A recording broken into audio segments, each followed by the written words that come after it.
Once, not so long ago, there was a thriving land of lush green valleys, its hills covered with deep, dense forests, its meadows filled with roaming marsupials, and its seas bursting with myriads of fish. Then in nights of destruction and fire it was overwhelmed. Its fertile plains succumbed to crushing ice. Today it is bleak and bitterly cold. Today no one dreams Antarctica was once a tropical paradise. I have a question that's haunting me again.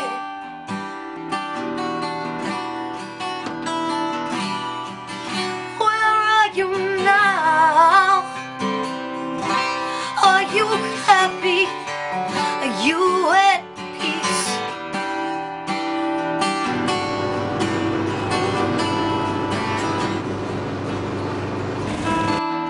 What an amazing way to appreciate the vastness of the Ross ice shelf. Once you're up above this in helicopters, you can see the size of this sheer ice jutting out into the sea, 500 and 600 metres high, stretching for as far as you can see in every direction. The ice goes right down deep into the sea and slowly breaks off, forming icebergs. Here we are, back on board. What an amazing journey. Hi, I'm Peter Mungo Jupp. Welcome to Antarctica. This is the coldest place on Earth, and it's covered by an ice sheet 4 kilometres thick. It holds 90% of the world's ice. But once upon a time, it was covered with forests. Marsupials roamed here, and in times prior to that, dinosaurs. Today it's cold and miserable. What happened?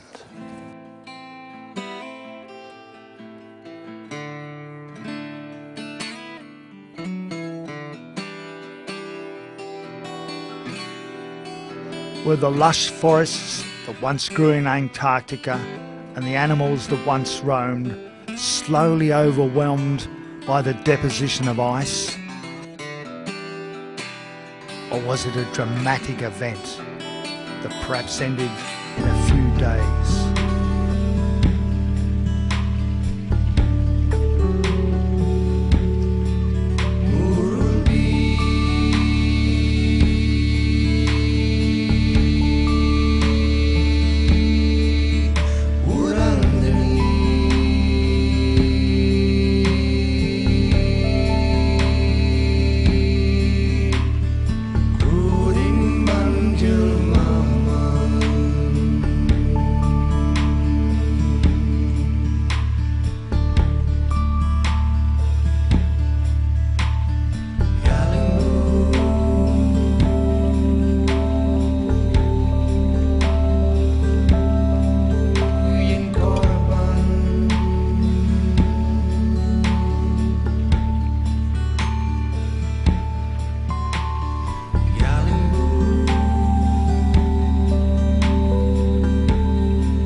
Antarctica was once a tropical paradise just like this.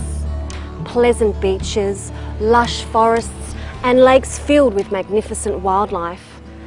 How do we know this? In some places where we can penetrate the ice sheets, we find incredible fossils. Fossils of great tropical plants, marsupials and even in some cases dinosaurs.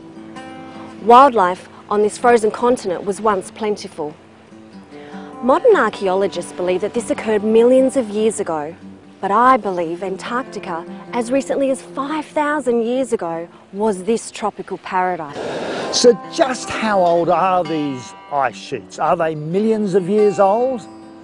as most scientists and archaeologists would have you believe? Or are they perhaps only a few thousand years old? And that's my personal belief. Now, there's two lines of evidence to check this out. Firstly, there's these very old sea maps. They're surprising. We'll show you those shortly. And secondly, there's the ice core experiments. They've been performed not only on the Antarctic, but the Greenland ice sheet. Are they believable? And if they do show that this ice sheet's relatively young, just how was it formed? Was it a very quick, catastrophic event, or perhaps it took thousands of years to lay down? We're going to find out next. Come on, let's go. Okay, so here was the coast of South America on the Piri maps. And over here was Antarctica coming up here, showing all the coastline with rivers and everything like that. So Peter, is it possible that maps from the time of the pharaohs show Antarctica ice-free? I believe that's exactly what happened, Carly. Early last century, the 500-year-old maps of the Turkish admiral Piri Reis were rediscovered on a gazelle skin hoary with age.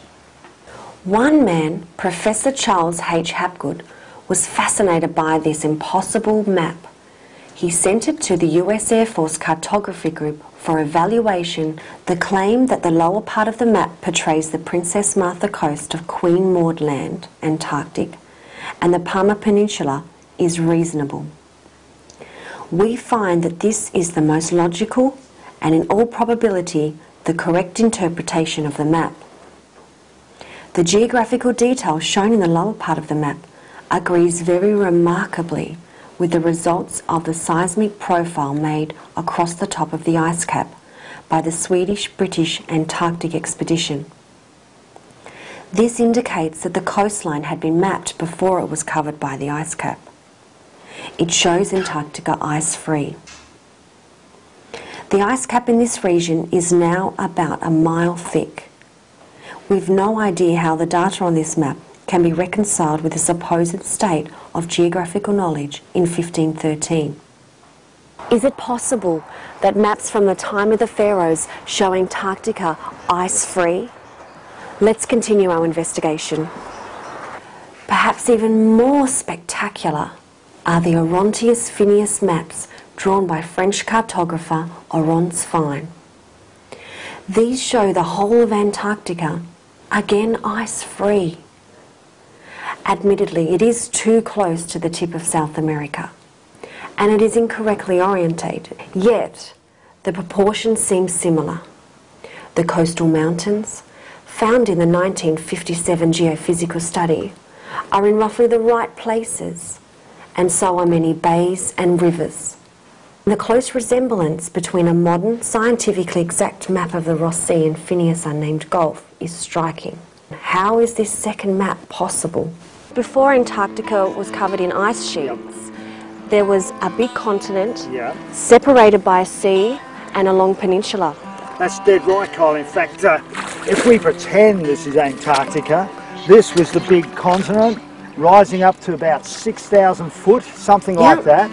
Then there was the sea with a number of islands, and then over here, the Antarctic Peninsula, what today is covered with up to 5 kilometres of ice, Carly. It's just incredible. And then one day something really big happened, and it dumped ice.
The ice sheet formation in Antarctica was catastrophic.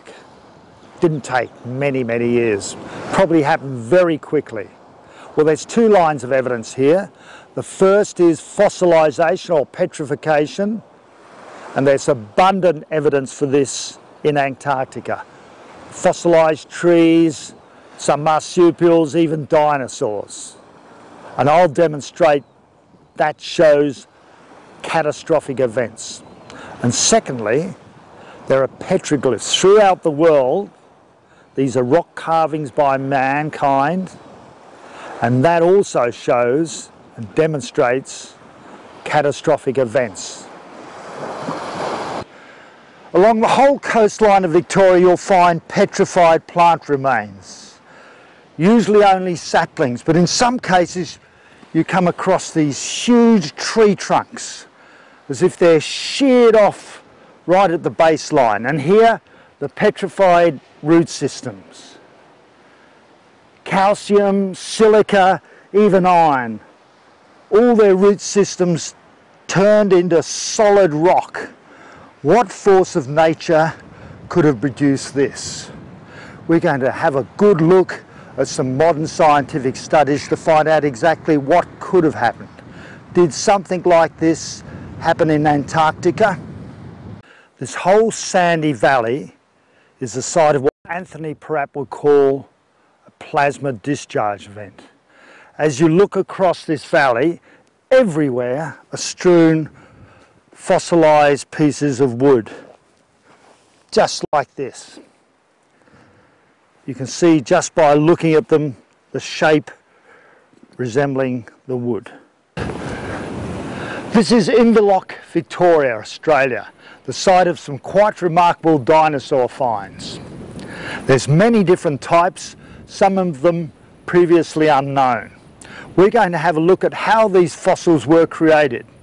Some of the obvious electrical machining and telluric current effects on the rocks will give us some idea of how these fossils were created.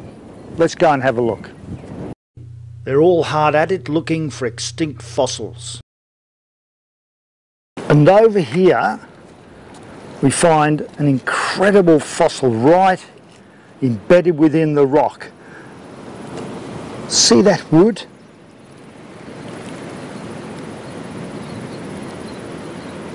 There are plant fossils and there are animal fossils. How do you turn this piece of wood into this fossilized piece of wood which has high calcium, silicon and other mineral content, or even into this fossilized piece of wood which has very high iron content? There is no doubt in my mind that fossilization is largely caused by electromagnetic induction. Catastrophic electric currents flowing through animals, vegetables and rock produces transmutation of the elements. Carbon is changed to silica and iron and many other combinations. Thus fossilization is no accident. It's a witness to a cataclysmic disaster. E.R. Milton was probably the first to understand electrofossilization. He examined pine trees that had been overlaid with a fallen high voltage electric power cable.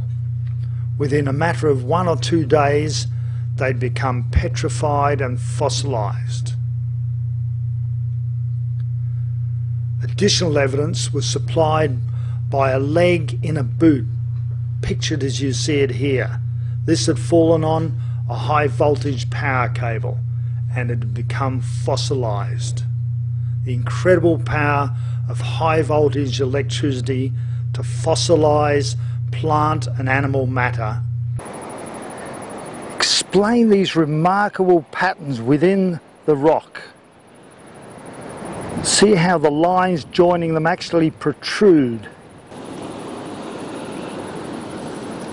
Yet again, this is evidence of incredible electric discharge events.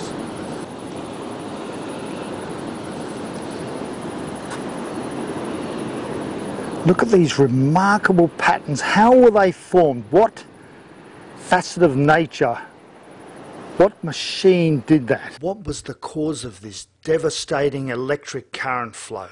In the case of Antarctica, I believe it was a flip of the magnetic or the physical world axis, and I believe we have the evidence to prove this. If we travel to the frozen tundra of Siberia, we find the carcasses of thousands of mammoths preserved deeply in the ice.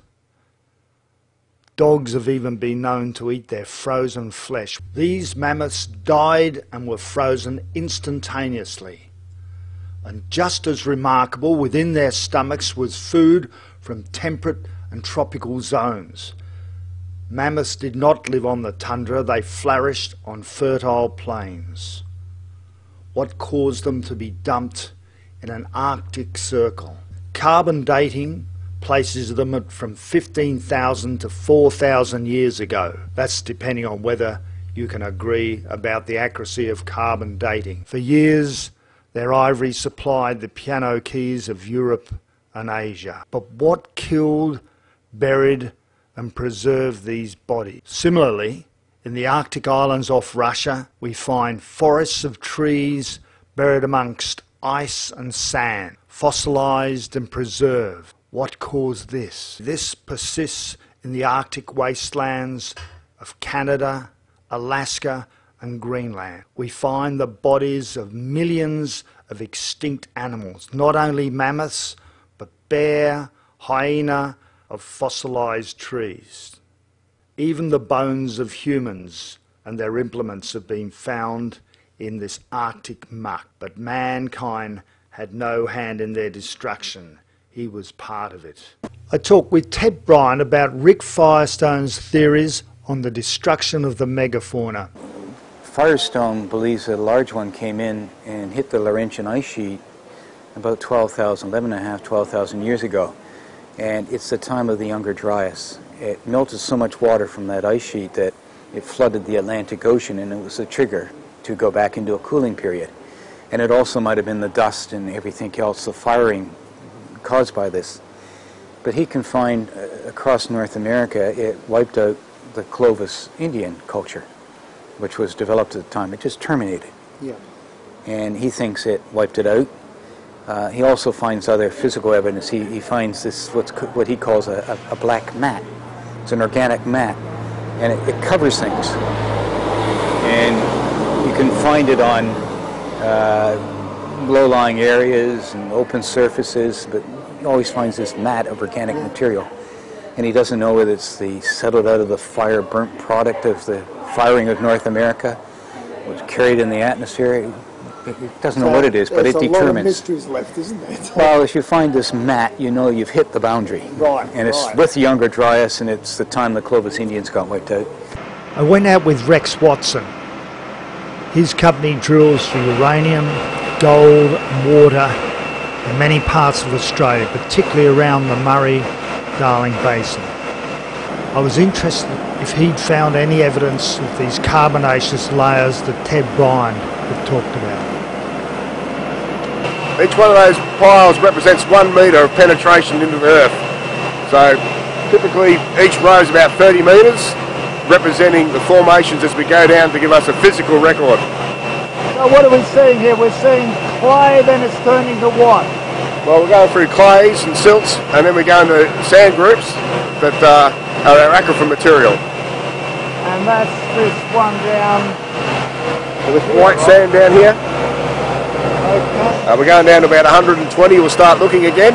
Yep. Typically this hole will go to about 140 metres and bottom out onto some kind of carbonaceous material. But yeah, we should have about 20 metres of nice sand to work with between 120 and 140 metres. And what's this carbonaceous material you mentioned? What sort of stuff is it roughly?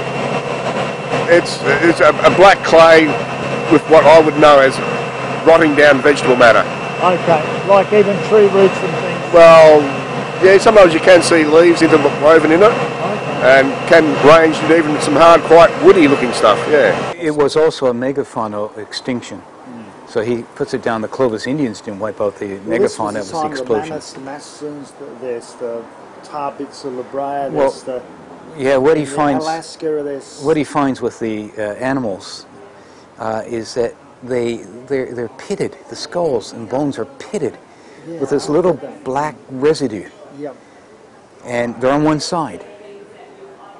And in some cases, the skulls are deformed as if pressure had hit. Right. And it isn't a feature of preservation, it's a feature of when they were more fluid, when they were alive. Last year I was in Siberia for the 100th anniversary at Tunguska. And in the downtime we were entertained by being taken to museums and various places around Krasnoyarsk. And I was with a geologist from the U.S. Geological Survey who was into Rick Firestone's theories. And as we went by one case, there was this great woolly mammoth skeleton preserved, and in the case were some other skeletons, and there was a bear skeleton. And he looked at it and he said, hang on, that's got those little black marks. Really? And then we looked carefully and he said, and that bear skull is deformed. Really? And the skull was not recent. It wasn't a recent bear. It was back in the Ice Age, and it was picked up in Siberia, and it was in the Krasnoyarsk Museum. So he was very intrigued to have found that in Siberia. There's islands apparently in Siberia and off the coast of Russia where these mammoths are buried everywhere and crushed together. In North America, they were wiped out almost instantaneously. Yeah. The Rick Firestone theory, he was very thorough. He had a lot of researchers who came in with him at different aspects, and I think he got the case of what the size of the comet wrong and what it did. And I think he got the source. He went out into the cosmos and came out where this thing came from, and he put it down to a supernova explosion. So I don't quite like some of that, but what he's got is I'm convinced something hit North America. The end result was something hit North America at that time and did some great damage. We ran down from the mountain a river out to sea. We lift off to the stars above. Our spirits shine for free.